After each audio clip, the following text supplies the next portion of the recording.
I am Desi, 29 years old, and just your average office worker living paycheck to paycheck in Chicago. My life changed overnight when I won $960,000 in the lottery after taxes. Finally, a way out of my cramped apartment student debt and endless budget spreadsheets. But when I shared the news with my family, my parents delivered an ultimatum that shattered me. Give half the money to my struggling golden child brother, Nathan, or consider myself disowned. I chose myself for once and walked out. Before I continue this story, let me know in the comments what you would do if your family demanded half your lottery winnings. Make sure to like and subscribe if you want to hear more stories about standing up for yourself when family crosses the line. Growing up as the eldest child in what appeared to be a typical middle-class family in suburban Chicago, I never imagined I would one day be forced to choose between my financial security and my family ties. My childhood home was a spacious 4-bedroom house in a good school district with a manicured lawn and a 2-car garage that housed my dad Jack's prized Chevrolet and my mom Diana's practical minivan. From the outside, we looked like the picture-perfect American family, but appearances can be deceiving. The first clear memory I have of understanding my place in the family hierarchy came when I was 6 years old. My parents had just brought home my baby brother, Nathan. I was initially excited to be a big sister, proudly telling everyone at school about my new role. That excitement quickly faded during his first birthday celebration. My parents transformed our backyard into a mini carnival complete with a bouncy castle professional photographer and custom cake that must have cost hundreds of dollars. Relatives I barely knew showed up bearing expensive gifts. The contrast to my own 6th birthday just months earlier was stark: a simple cake from the grocery store, a few friends over for pizza, and gifts that were practical rather than extravagant. Nathan is just a baby, Mom explained when I asked why his party was so much bigger. Babies need special attention. That explanation became a recurring theme throughout our childhood. When I turned 10, I asked for art lessons after discovering a talent for drawing. My request was met with, "Those are expensive, Desi, maybe next year." Yet, when 8-year-old Nathan expressed interest in baseball that same summer, my parents immediately purchased top-of-the-line equipment and enrolled him in an elite travel team that required weekend trips across the state. The pattern continued into our teen years. When I earned straight A's and made the honor roll my freshman year of high school, my parents responded with a distracted, "That is nice, honey," before returning to their conversation about Nathan's science fair project. When Nathan brought home B's and C's, my parents praised his effort and rewarded him with a new gaming system. The disparities grew more significant as we approached driving age. When I turned 16, I had saved nearly $3,000 from babysitting and working weekends at the local grocery store. My parents contributed another $1,000 toward a used Honda with over 100,000 kilometers on the odometer. "This will teach you responsibility," my father said as he handed me the keys. 2 years later, when Nathan turned 16, my parents surprised him with a brand new Ford Mustang, complete with custom detailing and an expensive sound system. When I mentioned the obvious difference in treatment, my mother simply said, "Nathan needs a reliable car for all his activities." The fact that I had just as many extracurricular activities seemed irrelevant. The most painful disparity came when it was time for college. Despite maintaining a 3.9 GPA and scoring in the 95th percentile on my SATs, my parents informed me they could only contribute minimally to my education. "We have been saving, but with the economy and everything, there just is not much left," my father explained.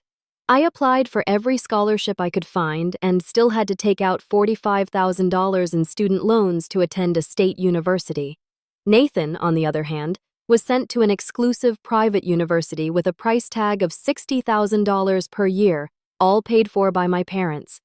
"Your brother has such potential," my mother gushed. We could not possibly let finances stand in his way. The unspoken implication that I somehow had less potential stung more than any direct insult could have. Despite all this, my relationship with Nathan was not overtly hostile. We simply existed in different orbits, rarely connecting in any meaningful way. He was not malicious toward me, just accustomed to being the center of attention. Our conversations were superficial, limited to holiday gatherings and family dinners. I sometimes wondered if he even noticed the preferential treatment, or if it was so normalized that it seemed natural to him. I left home at 22 immediately after college graduation, determined to build a life independent of my family's influence. I found a tiny one-bedroom apartment in a less-than-ideal neighborhood and secured an entry-level position at an insurance company. The pay was modest, but it allowed me to make minimum payments on my student loans while covering basic necessities. I learned to budget meticulously, cutting coupons and shopping sales, foregoing vacations and new clothes to make ends meet. Meanwhile, Nathan graduated with a business degree and immediately announced his intention to start his own tech company. My parents converted their finished basement into an office for him, allowing him to live at home rent-free while he built his empire, as my father proudly called it. They even provided the initial seed money of $50,000 to get his startup off the ground. Our family interactions became increasingly limited. I called my parents once a month out of obligation conversations that inevitably centered around Nathan's latest achievements. I returned home for Thanksgiving, Christmas, and occasionally Easter each visit, reinforcing my outsider status. Gifts from my parents remained practical kitchen gadgets, plain sweaters, gift cards to affordable chain restaurants. Nathan received designer clothes, the latest electronics, and weekend getaways.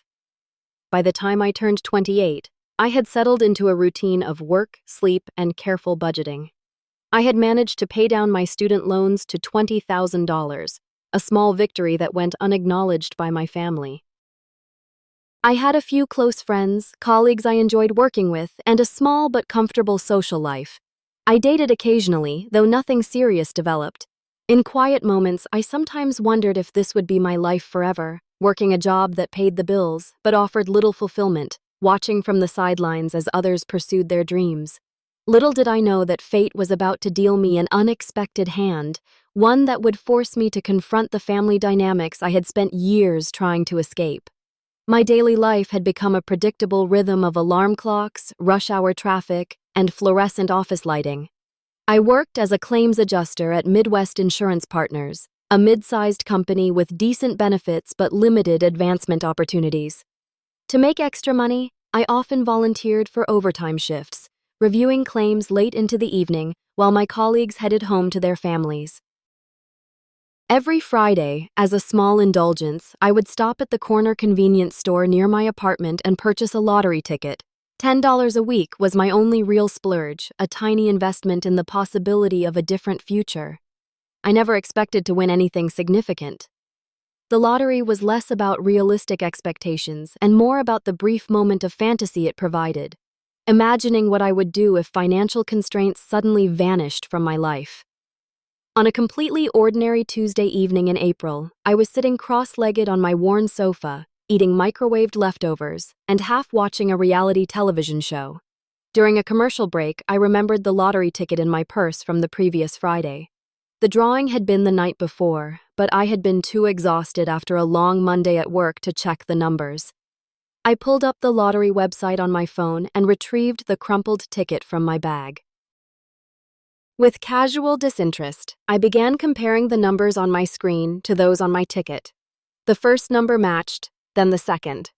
By the third matching number, my heart rate had accelerated. When all 6 numbers aligned perfectly, I felt a strange disconnection from reality, as if I was observing someone else's life through a window. "This cannot be right," I whispered to my empty apartment. I refreshed the web page, certain there had been some mistake. The numbers remained unchanged. I checked my ticket again, reading each digit aloud to ensure I was not transposing numbers in my excitement. After checking the numbers 15 times, I called the lottery customer service line with shaking hands. The representative confirmed what I still could not quite believe: I had won $1.2 million before taxes, which would amount to approximately $960,000 after federal and state withholdings. I hung up the phone and sat in complete silence for nearly an hour, trying to process the magnitude of what had just happened. My mind raced through possibilities: paying off my student loans, buying a comfortable home, investing for the future, perhaps even changing careers or starting my own business. For the first time, I could make choices based on what I wanted rather than what I could afford. The next morning, I called in sick to work, something I rarely did, even when genuinely ill. I spent the day researching what lottery winners should do, learning about financial advisors, tax implications, and investment strategies. I made appointments with 3 different financial advisors and a lawyer specializing in sudden wealth management. On their unanimous advice, I opted to take the lump sum payment rather than the annuity option. I established a comprehensive financial plan. 70% would go into diverse investments, 15% toward a modest but nice home in a safe neighborhood, 10% for education, including the MBA I had always wanted to pursue, and 5% for immediate needs and a small celebration of my good fortune. For 2 weeks, I told no one about my winnings. I continued going to work, living in my apartment, and maintaining my usual routines while quietly making arrangements with financial professionals. I wanted to be absolutely certain everything was properly handled before sharing the news with anyone. Eventually, I knew I needed to tell my family. Despite our complicated relationship, it felt wrong to keep such significant news from them. Part of me hoped, perhaps naively, that this might be an opportunity to reset our relationship to be seen as successful in my own right, rather than living in Nathan's shadow. After careful consideration, I called my parents on a Sunday afternoon when I knew they would both be home. My mother answered on the 3rd ring, her voice carrying its usual distracted quality, as if she was simultaneously doing something more important than talking to me.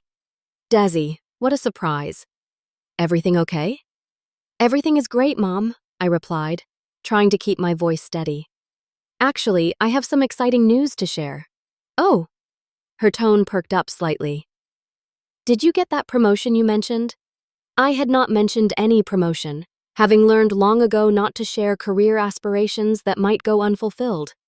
"No, actually, I won the lottery. A big prize." There was a moment of silence before my mother called out to my father. "Jack, pick up the phone. Desi says she won the lottery." My father joined the call, his deep voice booming with sudden interest. "Desi, what is this about the lottery?" I explained the situation, keeping my voice measured despite the excitement bubbling beneath the surface. As I shared the amount and my initial plans for the money, their responses evolved from disbelief to enthusiasm to something more calculating. "Well, this is certainly unexpected," my father said after I finished speaking. "Have you considered how this might benefit the family?" "I have some plans for investments and buying a house," I replied carefully, "and paying off my student loans, of course." Of course," my mother interjected quickly, "but this is such a blessing for all of us, really, such an opportunity." Something in her tone made me uneasy, but I pushed the feeling aside. "I would love to celebrate with you both. Maybe we could have dinner next weekend." "Absolutely," my mother exclaimed with more enthusiasm than I had heard from her in years. "Come over Saturday at 6. I will make your favorite lasagna." The fact that my favorite was actually eggplant parmesan, something she would have known if she had paid attention, did not escape my notice. "We are so proud of you, sweetheart," my father added. "Our little girl, a lottery winner. Wait until everyone hears that we have a millionaire in the family." After hanging up, I sat with mixed emotions. Their sudden interest in my life felt both validating and suspicious. Still, I allowed myself to hope that perhaps this windfall might bridge the gap that had grown between us over the years. I spent the next few days finalizing details with my financial team and beginning discreet inquiries about housing options in safer neighborhoods. I also researched part-time MBA programs that I could pursue while maintaining my job, at least initially. As Saturday approached, I felt a growing nervousness about the family dinner. I purchased a bottle of expensive champagne and a bouquet of flowers for my mother, telling myself this would be a new beginning for all of us. I drove to my parents' house with cautious optimism, unaware that the evening would alter the course of my family relationships forever. I arrived at my childhood home precisely at 6 o'clock on Saturday evening. The familiar two-story colonial looked exactly as it always had. Perfectly maintained lawn seasonal wreath on the front door, warm yellow light spilling from the windows.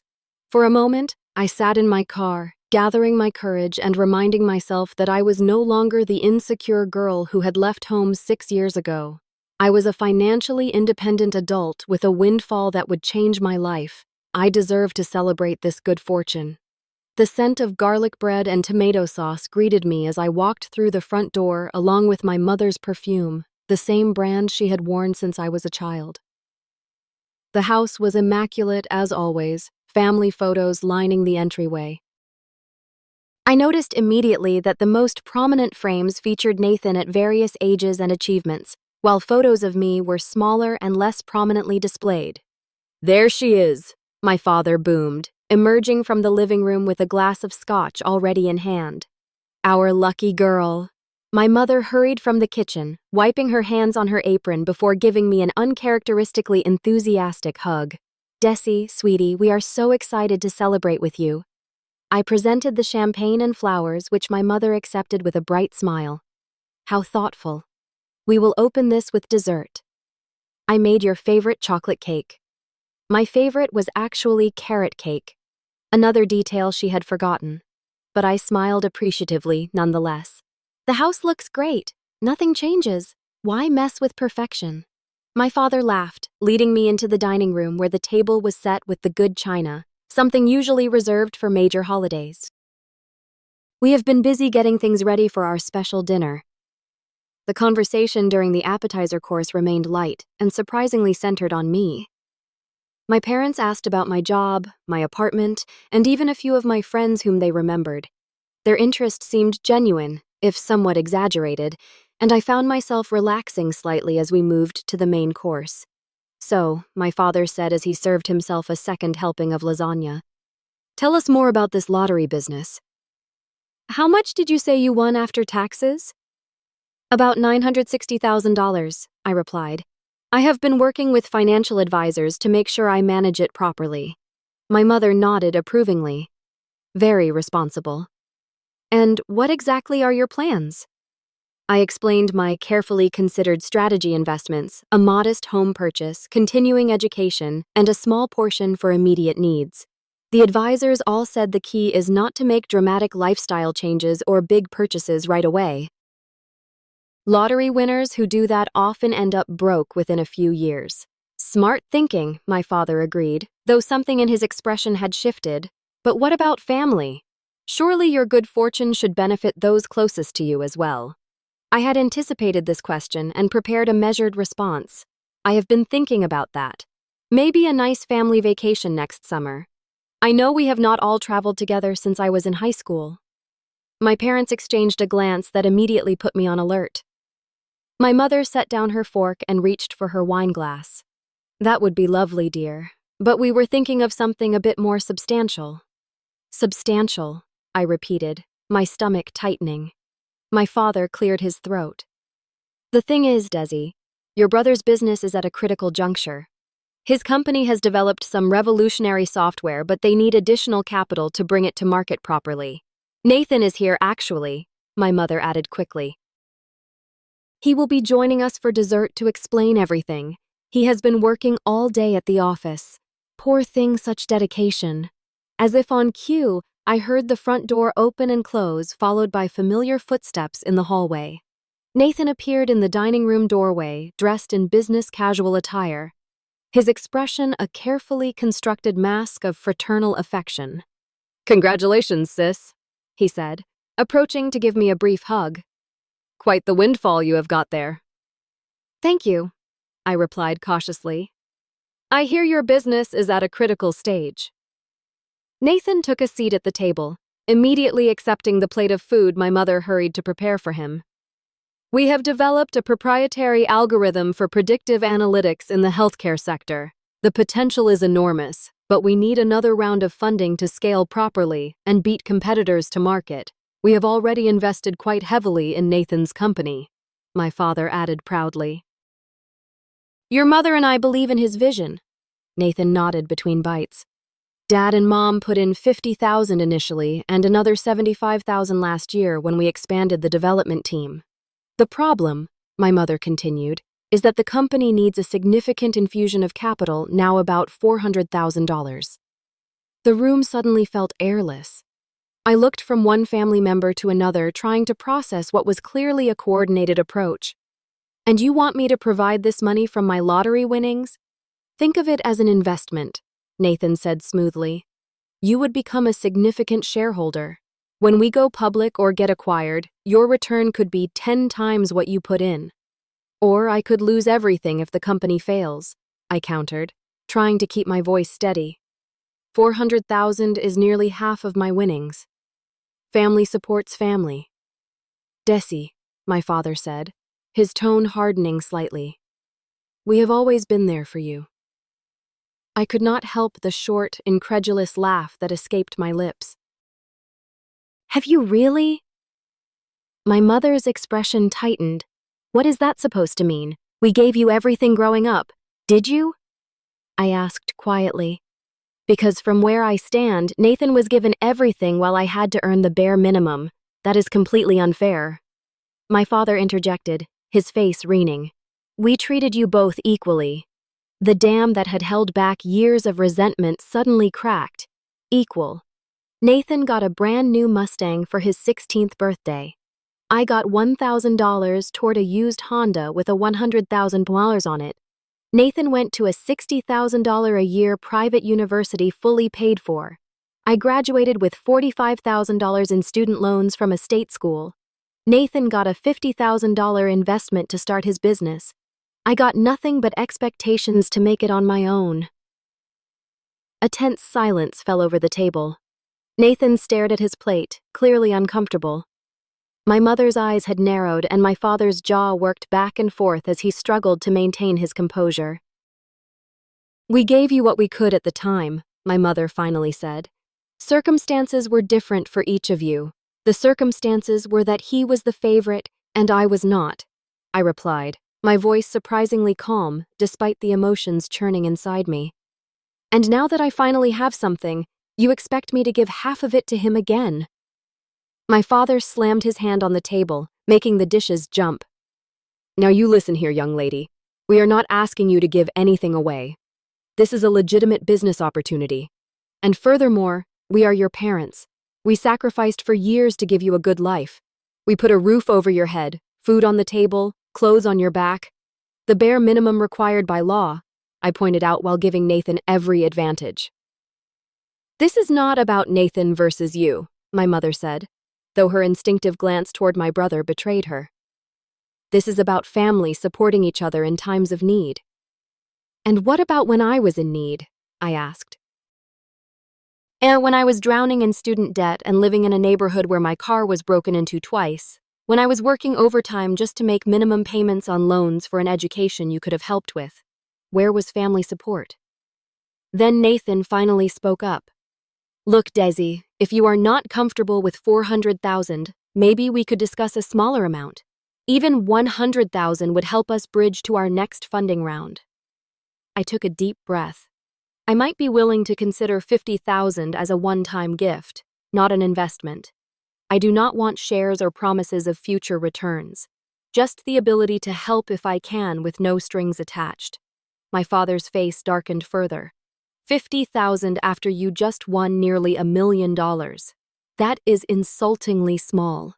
It is 10 times what I have in my current emergency fund. I pointed out money I worked hard to save despite my financial constraints.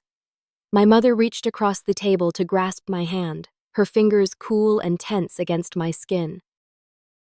Sweetheart, try to understand. Nathan's company is our retirement plan. We have invested most of our savings. If his business fails, we could lose everything. The pieces suddenly clicked into place. This was not just about Nathan's company. My parents had gambled their financial security on his success. They were not just asking for my help. They were desperate. That was your choice, I said gently, withdrawing my hand. Just like it is my choice how to use the money I won. My father stood abruptly, looming over the table. No, Desi, this is not a choice. This is an obligation. We are your family. $480,000, half of your winnings, goes to saving your brother's company and securing your parents' future. That is non-negotiable. I stared at him in disbelief. Non-negotiable. It is my money, and these are our terms, he continued, voice rising. Either you agree to transfer the money by the end of next week, or you are no longer welcome in this family.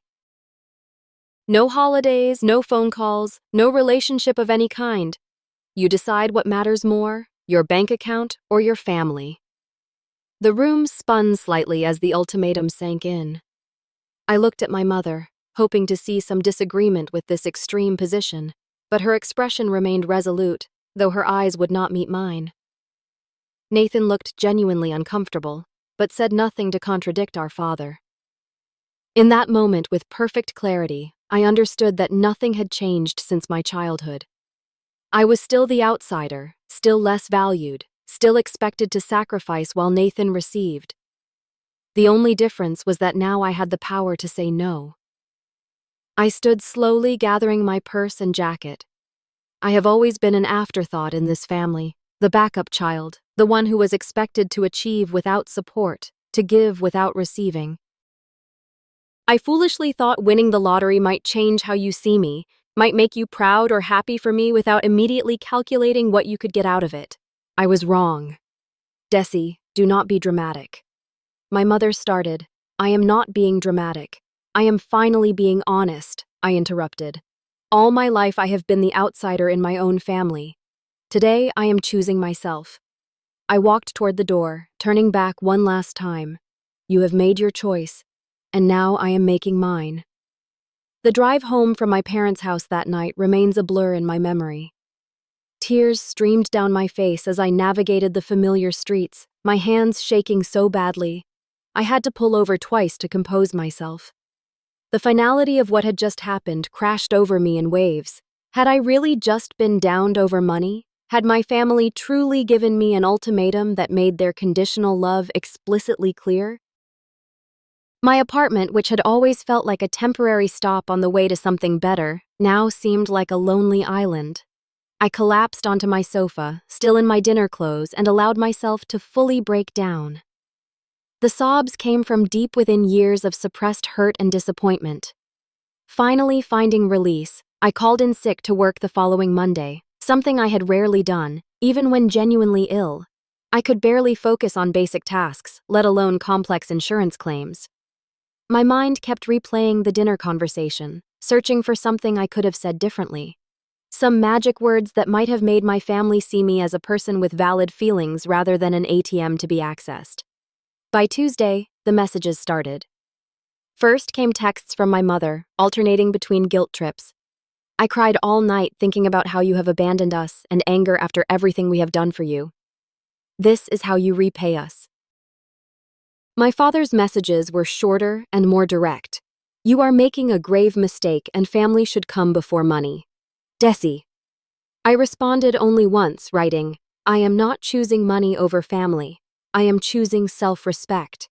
Please respect my decision.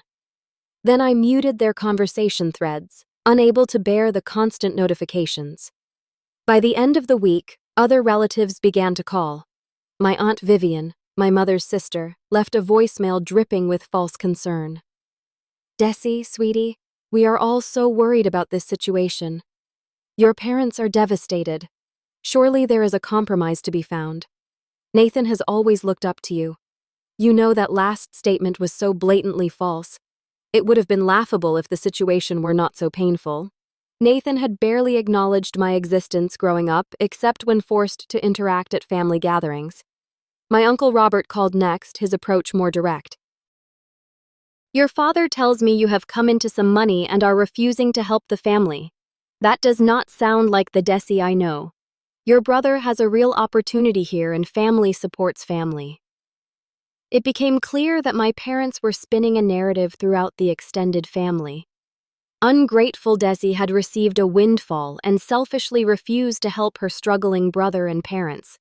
No mention of the ultimatum, the demand for half my winnings, or the years of preferential treatment Nathan had received. The following Sunday, I woke to 17 missed calls from various family members and a group text from my cousins expressing their disappointment in my choices. The pressure was mounting, and I felt my resolve beginning to waver. Maybe I was being selfish. Maybe $480,000 was a reasonable request from family. In a moment of weakness, I actually went so far as to log into my bank account, finger hovering over the transfer button. The thought of being welcomed back into the family fold was tempting, even if it came at such a steep price. Before I could complete the transaction, my phone rang. It was Linda, a colleague from work who had become something of a mentor to me over the past 2 years. I had confided in her about the lottery win and the subsequent family drama. "How are you holding up?" she asked without preamble. "Not great," I admitted. "I am actually considering just giving them the money to end this nightmare." Linda's response was immediate and firm. "Desi, listen to me. What your family is doing is emotional blackmail, pure and simple. If you give in now, you are setting a precedent that will follow you for the rest of your life. Every major decision, every financial windfall, they will expect control. Is that what you want?" Her words cut through the fog of guilt and self-doubt. "No," I whispered. "But I do not want to lose my family either." "A family that only wants you when you can provide financial benefit is not a family worth preserving at all costs," Linda said gently. "I know that sounds harsh, but as someone who has watched you work harder than anyone else in the office while dealing with constant financial stress, I cannot stand by and watch you give away your chance at security and independence."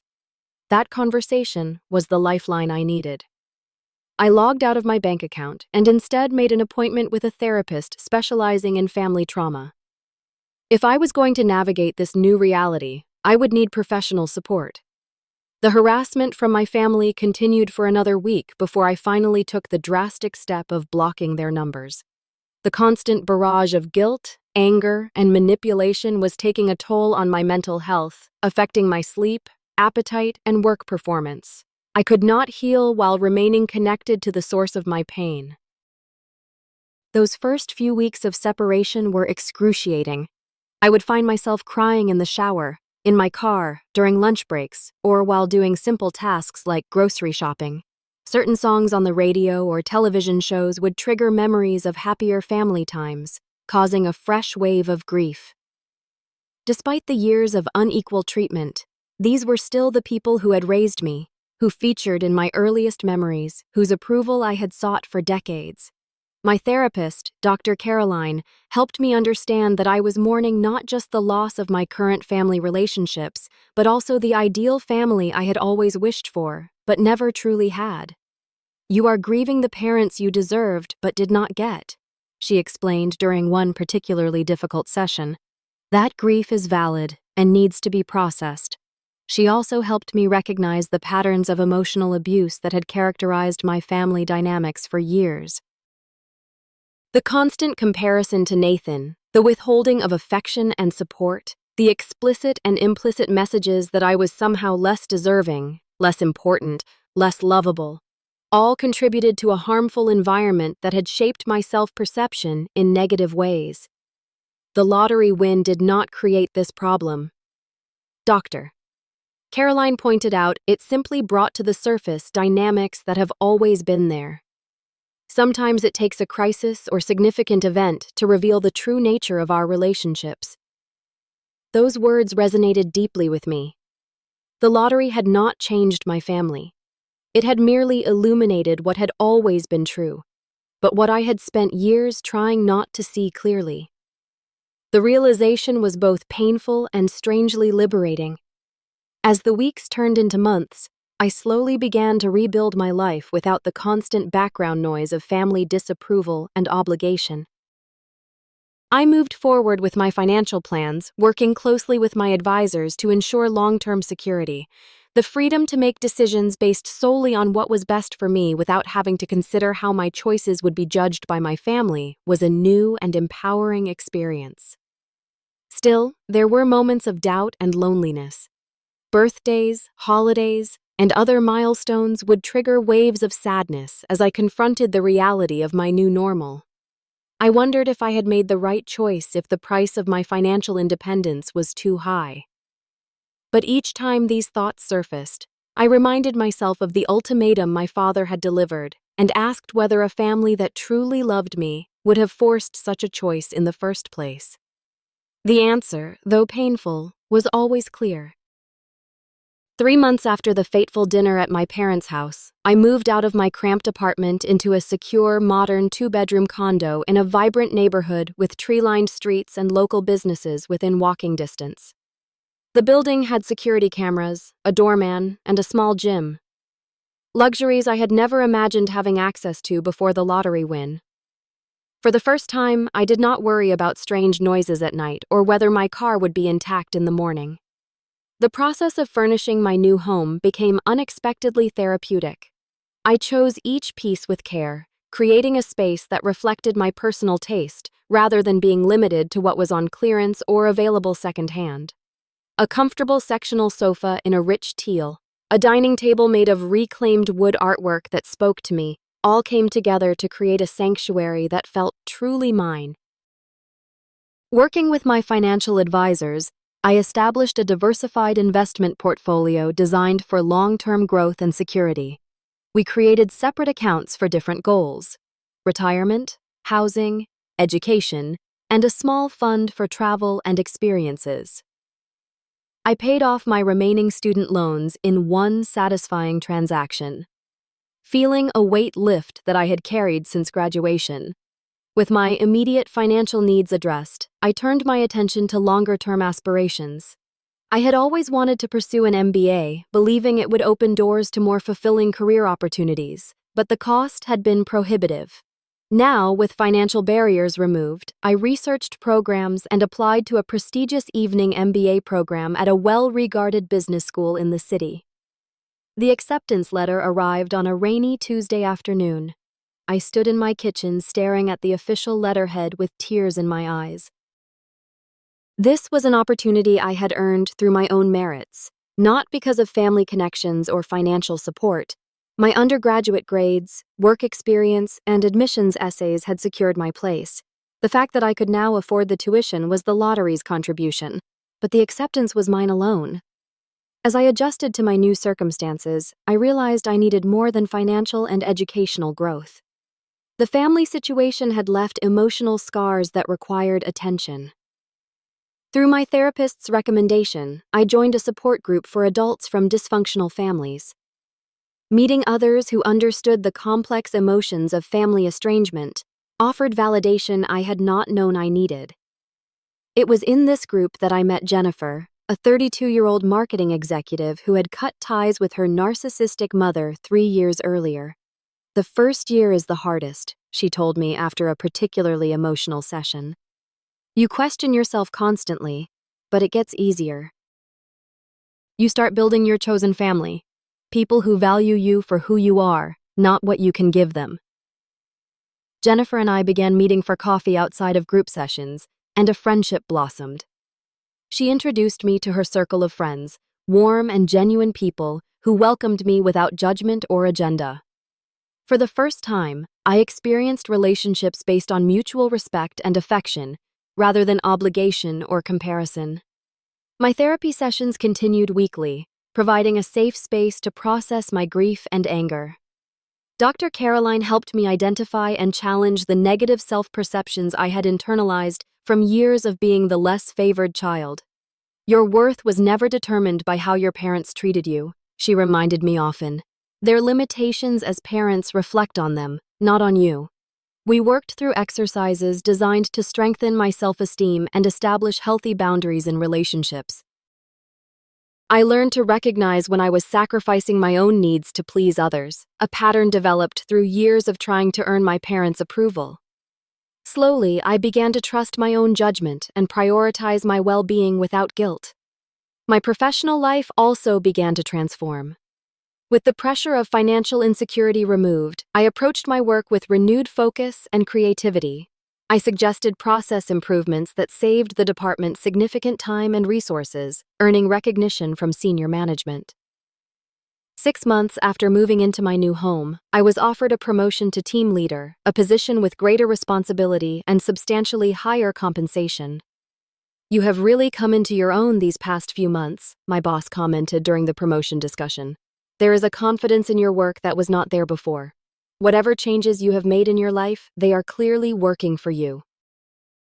The irony was not lost on me that stepping away from my biological family had created space for me to flourish in ways I had never imagined possible.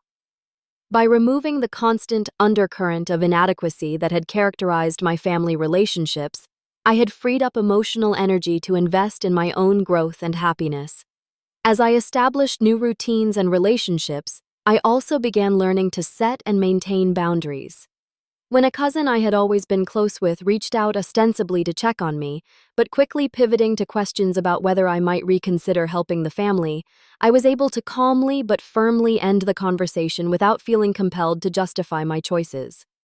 "I value our relationship," I told her, "but my financial decisions are not up for discussion. If you would like to maintain contact, it needs to be without any involvement in the situation between me and my parents."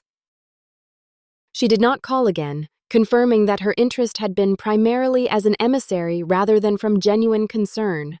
Though painful, these clarifying moments helped me distinguish between authentic connections and those tainted by ulterior motives. 6 months into my estrangement from my immediate family, I met Daniel at a fundraising event for a local literacy program. He was a high school English teacher with kind eyes and an easy laugh who asked thoughtful questions and actually listened to the answers. Our first date lasted 5 hours conversation flowing effortlessly from books to travel to childhood memories. When the topic of family inevitably arose, I shared a simplified version of my situation, wary of how it might be received. Daniel's response surprised me. "Family is complicated," he said without judgment. "I believe relationships should be measured by how they impact your well-being, not by biology or obligation." As our relationship developed, Daniel demonstrated consistent respect for my boundaries regarding family discussions. He never pressured me to reconcile or suggested I was overreacting responses I had encountered from previous dating partners. Instead, he supported my decisions while providing a shoulder to lean on during difficult moments like holidays or my birthday. Despite the positive changes in my life, there were still moments of profound sadness and doubt. The first Thanksgiving after the arrangement was particularly difficult.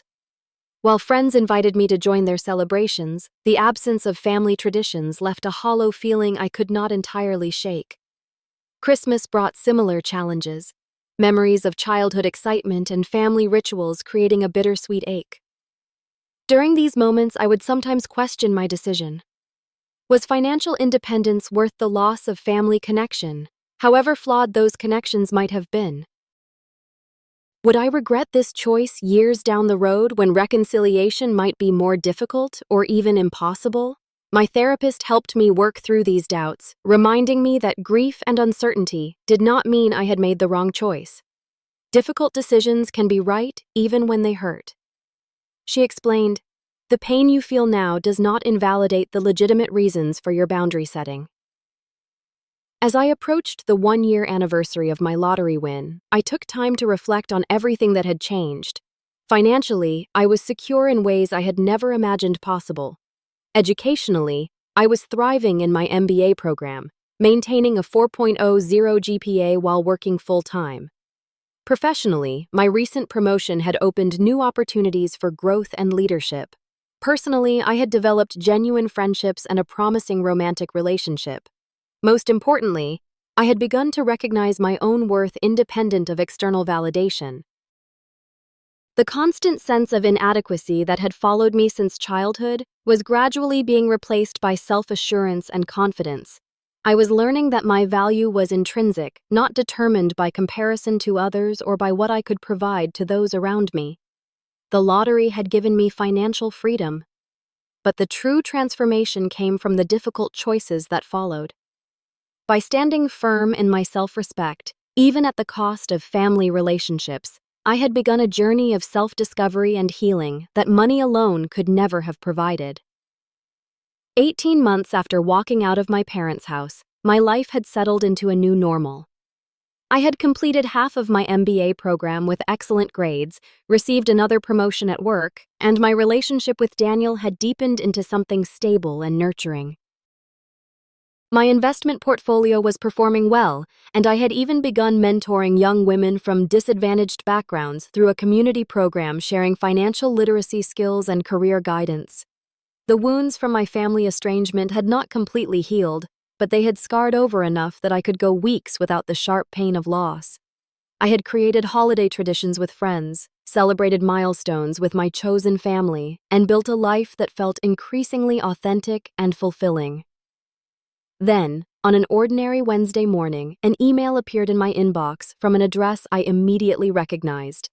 My mother, who had not attempted contact in nearly 6 months, had written a message with the subject line, "When you are ready to talk."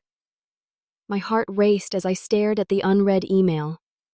Part of me wanted to delete it immediately to protect the peace I had worked so hard to establish. Another part, the daughter who still longed for parental love despite everything needed to know what it contained.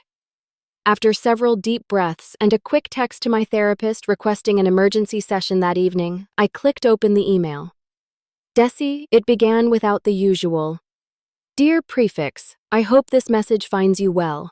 Much has changed since we last spoke, and I believe it is time we had a conversation. Nathan's company has closed, and your father and I are facing financial difficulties we did not anticipate. This is not an attempt to ask for money. I want to be clear about that. Rather, it is an acknowledgement that perhaps we have made mistakes that cannot be undone, but might be understood better through dialogue. If you are willing, we would appreciate the opportunity to meet in person. We will respect whatever boundaries you need to feel comfortable. Mom? The email was notably different from previous communications. There was no guilt-tripping, no accusations, no demands. The tone was subdued, almost humble, which was so unlike my mother that I read it multiple times trying to detect the manipulation I had come to expect. That evening, my therapist and I discussed the email at length. What do you want from this potential meeting? Dr. Caroline asked. Setting aside what they might want or expect, what outcome would feel positive for you? It was a clarifying question. After careful consideration, I realized I wanted 3 things. Acknowledgement of the unfair treatment throughout my life, a genuine apology and respect for my boundaries moving forward. I did not expect all 3, but identifying my desires helped me approach the situation with clearer expectations. Meeting them does not obligate you to anything, Dr. Caroline reminded me. You can leave at any point if it becomes unhealthy, and you can set the terms, including location and duration. After several days of reflection, I replied to my mother's email suggesting we meet at a neutral location, a coffee shop downtown that offered enough privacy for conversation while remaining a public space. I specified a time limit of 1 hour and stated that I would be coming alone. I am willing to listen, I wrote, but I need to be clear that this meeting does not automatically change our current situation. I am still processing everything that happened. My mother responded within hours, accepting all my conditions without protest. Another surprising departure from her usual approach. We arranged to meet the following Saturday afternoon. When the day arrived, I dressed carefully in an outfit that made me feel confident and composed, a well-tailored blazer over a simple blouse, comfortable yet professional. Daniel offered to wait nearby in case I needed support, but I decided this was something I needed to face alone. I arrived at the coffee shop 15 minutes early to select a table in a quiet corner and center myself. When my parents walked in precisely at the agreed time, the sight of them was shocking. In just 18 months, they seemed to have aged years. My father's confident posture had diminished, his shoulders slightly stooped.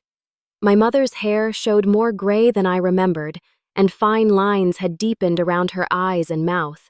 They were both dressed well, but not expensively, another deviation from their usual presentation. Desi, my mother said softly as they approached the table. Thank you for agreeing to meet. You look well, my father added, his usual booming voice subdued. I gestured to the chairs across from me. "Please sit down. Would you like coffee?" I was about to order. The initial small talk was awkward but civil as we navigated the strange terrain of conversation after such a significant rupture. They asked about my health, my work, my new home, careful questions that required no deep revelation. I provided basic answers, maintaining emotional distance while assessing their demeanor. Once we had our beverages, my father cleared his throat. "I suppose we should address the elephant in the room. Nathan's company failed completely about 6 months ago. The technology was promising, but the market shifted and competitors with more resources moved faster. We lost everything we invested, including a second mortgage on the house." "We are not here to ask you for money," my mother interjected quickly, perhaps seeing something in my expression. "That is not why we wanted to talk to you. Then why did you?" I asked directly. It has been 18 months of silence apart from the initial attempts to change my mind. My father looked down at his coffee cup. Because we were wrong, he said the words clearly difficult for him. Not just about the money, though, that too, but about everything. I waited, not willing to fill the silence or make this easier for them. After a moment, my mother continued. "When you left that night, we were angry and hurt. We told ourselves you were being selfish and ungrateful. But as time passed and we really thought about what you said about how we had treated you compared to Nathan, we started to see things differently. It was easier to blame you than look at ourselves," my father admitted. "But losing everything forced us to confront some hard truths. We favored Nathan. We made excuses for him. We expected you to make your own way while giving him every advantage." My mother's eyes had filled with tears. "I keep thinking about specific moments. Your 16th birthday when you were so grateful for that small contribution toward a used car, never complaining that Nathan later got a new one, or when you graduated with honors and we barely acknowledged it because we were focused on Nathan's baseball tournament." These specific memories accurately recalled caught me off guard. I had expected generalities, not evidence that they had actually reflected on concrete instances of unequal treatment. "Where is Nathan now?" I asked, realizing he was conspicuously absent from this reconciliation attempt. "He will be joining us shortly," my father said. "He wanted to give us time to talk first. He is different now." The failure of his business hit him hard, but in some ways it was the best thing that could have happened to him. As if on cue, the coffee shop door opened and Nathan walked in. Like our parents, he looked changed. Gone was the confident swagger, the expensive clothes, the air of entitlement. He spotted us and approached cautiously, carrying himself with a humility I had never seen in him before. "Desi," he said with a slight nod. "Thank you for agreeing to see us." I gestured to the empty chair. "You wanted to be part of this conversation." "I needed to be," he corrected, sitting down. "I owe you an apology more than anyone. The Nathan I remembered would never have admitted owing anyone anything, least of all an apology." Intrigued despite my weariness, I asked, "For what specifically?" He met my gaze directly. "For never acknowledging the advantages I had, for taking it for granted that I deserved more support, more opportunities, more of everything than you did. For standing by silently that night when Dad gave you that ultimatum even though I knew it was wrong. I had prepared myself for manipulation, for subtle attempts to circumvent my boundaries, but the straightforward acknowledgement of specific wrongs caught me off guard." "What happened after the company failed?" I asked. Nathan's smile was woeful. "Reality happened. I lost everything, including my sense of identity. I had to move out of Mom and Dad's basement, get a regular job for the first time in my life, and learn to live within a budget." Turns out I was not the business genius everyone thought, just a privileged kid who had never faced real consequences for failure. "He is working in IT support now," my mother added with what sounded like genuine pride. "Starting at the bottom and working his way up properly. The pay is modest, but it is honest work," Nathan said. "And I am paying rent in my apartment, paying off debts, learning what it means to be financially responsible. Things you have known since college. I took a sip of my now lukewarm coffee, processing this apparent transformation. Why now? Why reach out after all this time? My father leaned forward slightly. Because it took us this long to truly understand what we had done. And because we realized that while we lost our investments, what you lost was much more significant. You lost the belief that your family loved you unconditionally. That is a far greater loss than any amount of money. We do not expect forgiveness, my mother added. We just wanted you to know that we see now what we could not or would not see before. I studied each of their faces, looking for signs of insincerity or manipulation. What I saw instead was something I had rarely witnessed from my family: genuine remorse. I cannot pretend the past did not happen, I said carefully. The patterns were too consistent, too damaging for too long. We are not asking you to, my father replied.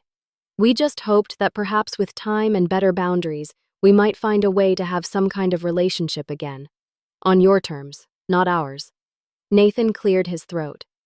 I know I have no right to ask anything of you, but if there is any possibility of starting over as adults, as equals this time, I would like that opportunity.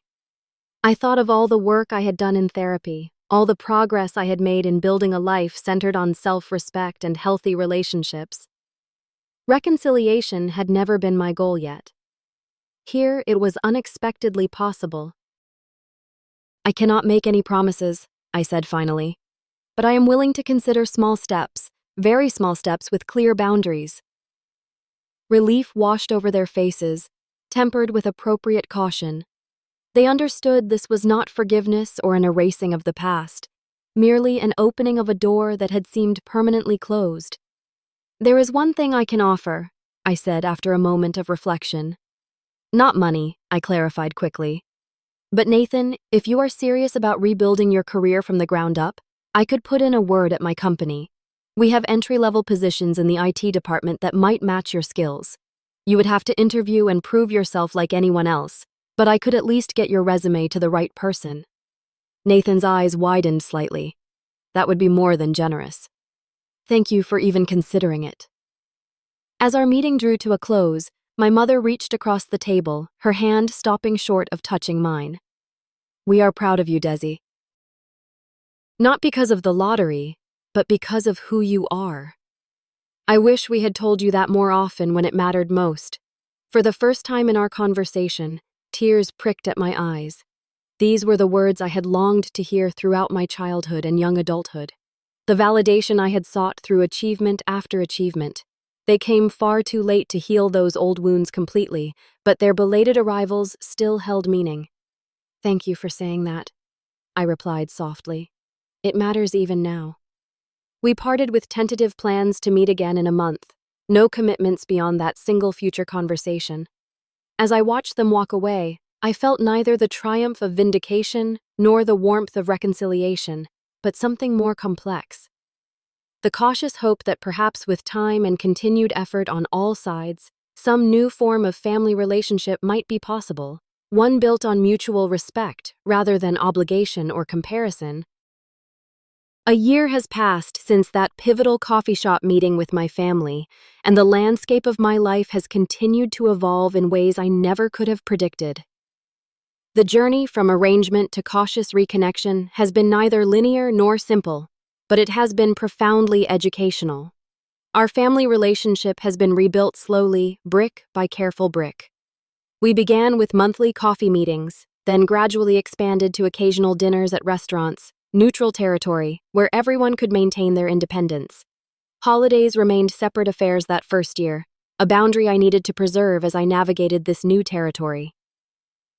This past Christmas, however, I invited my parents and Nathan to my home for dessert after they had their traditional family dinner, a small step toward creating new traditions that honor the past while acknowledging our change dynamic. The most significant changes have been in how we communicate. My parents now ask about my life with genuine interest rather than cursory obligation. They remember details about my work, my studies, my friends. When I share an achievement, they celebrate it without immediately comparing it to Nathan or anyone else. These may seem like small things, but they represent a fundamental shift in how they relate to me. Nathan has perhaps changed the most dramatically. After interviewing for the position I recommended at my company, he was hired as an IT support specialist. To everyone's surprise, including his own, he excelled in the role, bringing a work ethic and humility that had been absent in his entrepreneurial ventures. He lives modestly in a one-bedroom apartment, commutes on public transportation, and systematically pays down the debts from his failed business. We have developed a cautious friendship meeting occasionally for lunch to discuss workbooks, current events, carefully avoiding the landmines of our complicated past until we had established enough trust to address them constructively. 6 months ago, during one such lunch, he offered an apology so specific and insightful that I knew it came from genuine reflection rather than obligation. "I never saw it when we were growing up," he admitted, "but I was handed opportunities you had to fight for. College car, startup, capital, even emotional support, all given freely to me while you had to prove yourself worthy of the smallest assistance. I benefited from that inequality without ever questioning it, and I am truly sorry. My parents have faced their own challenges and growth." The financial strain from Nathan's failed business forced them to downsize, selling the family home and moving to a smaller townhouse in a less prestigious neighborhood. Dad took a consulting job to supplement his reduced retirement income, while Mom returned to teaching part-time at a local community college. The humbling of their circumstances has brought a perspective they lacked during their years of comfortable security. "We were so focused on appearances," Mom confessed during a recent conversation. "The right neighborhood, the right schools, the right kind of success.